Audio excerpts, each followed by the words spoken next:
or we can monitor the changes in the value of these sensors. If, for example, the sensor parameters change, and then we can also monitor them. Uh, uh, so in order to perform all these functions, like checking the availability of the sensor or monitoring the sensors, we have in Android Studio, or in the Android yeah, even in in the Android framework, I would say, and because you can also program Android in Eclipse and everything, and other tools as well. So in the Android framework, in our Android tool for programming, we are using Android Studio. So we have a sensor framework.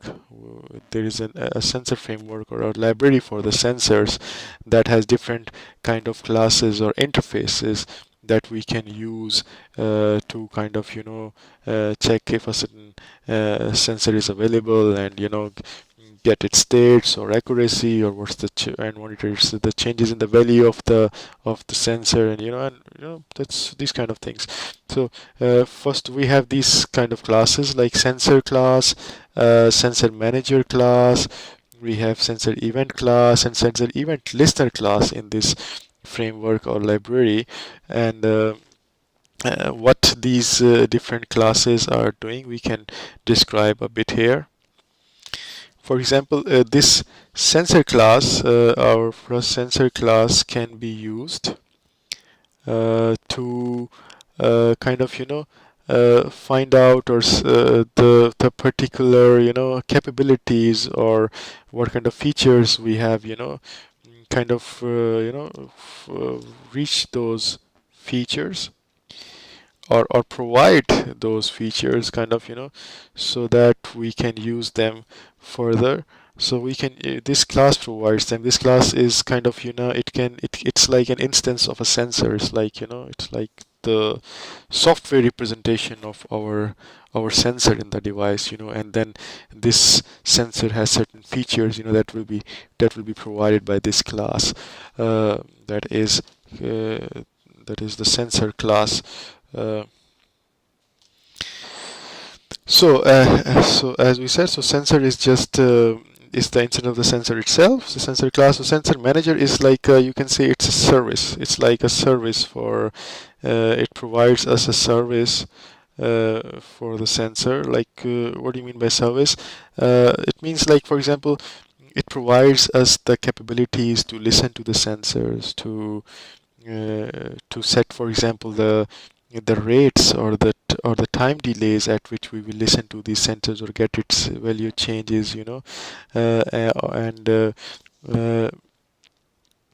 and uh, this sensor manager is also used to register the sensor events, register or unregister them, so that we can kind of monitor these sensors.